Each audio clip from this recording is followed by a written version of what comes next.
السلام علیکم ورحمۃ اللہ وبرکاتہ۔ معزز سامعین و ناظرین، امید ہے آپ خیریت اور عافیت کے ساتھ ہوں گے۔ آپ دیکھ رہے ہیں رمضان مبارک سے متعلق ہمارا اسپیشل پروگرام رمضان نشریات۔ اگر آپ ہمارے اس چینل پر نئے ہیں تو آپ ہمارے چینل کو سبسکرائب کر لیں اور اس پیغام کو دوسروں تک پہنچانے میں آپ ہماری مدد کریں۔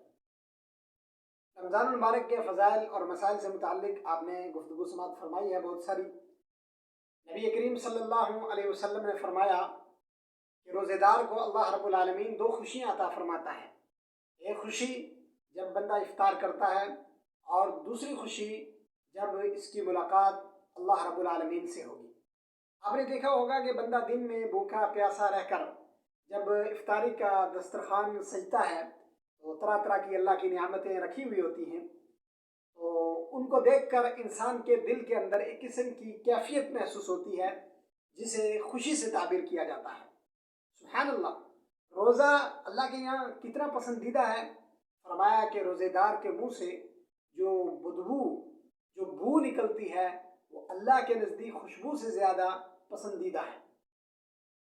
رمضان المبارک کے روزوں کا سیکھنا اور رمضان المبارک کے روزوں کے تعلق سے مسائل کا جاننا یہ ہمارے لیے ضروری ہے، تاکہ روزے جیسی عظیم عبادت ویسے ادا کی جائے جیسے نبی کریم صلی اللہ علیہ وسلم نے حضرت صحابہ کرام رضوان اللہ تعالی علیہم اجمعین کو سکھائی۔ اسی سلسلے میں ہمارے پاس ایک سوال آیا ہے۔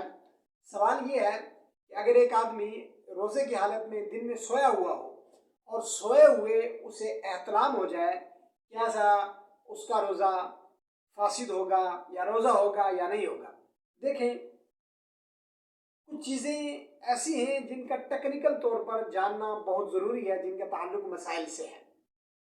روزے کی حالت میں اگر آپ سوئے ہوئے ہیں اور آپ کو اس پر قدرت نہیں ہے اور احتلام ہو گیا، قدرت کا مطلب یہ ہے کہ آپ بیداری میں نہ ہوں اور آپ نے اپنا ہاتھ یا اپنے خیالات یا جمع کی طرف آپ نے کی رغبت نہ گئی ہو یا جمع والا آپ نے عمل نہ کیا ہو، تو ایسی صورت میں خود بخود اگر آپ کو احتلام ہو جاتا ہے تو اس سے آپ کے روزے پر کوئی فرق نہیں پڑے گا، چونکہ انسان جو پابند ہے روزے کے تعلق سے وہ حکم کا پابند ہے۔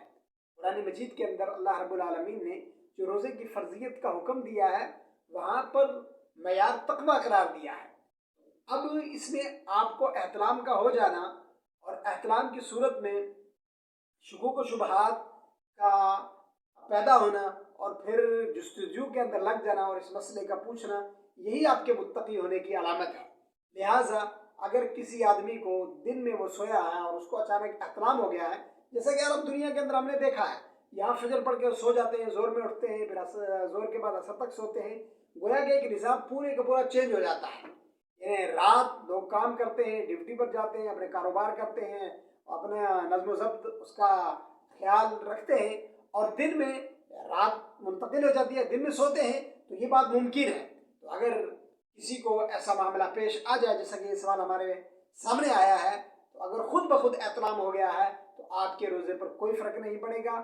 آپ کو کسی قسم کی فکر کی نہ ہی آپ کو روزے کی قضا کرنی پڑے گی اور نہ ہی آپ کو اس کا کفارہ دینا پڑے گا۔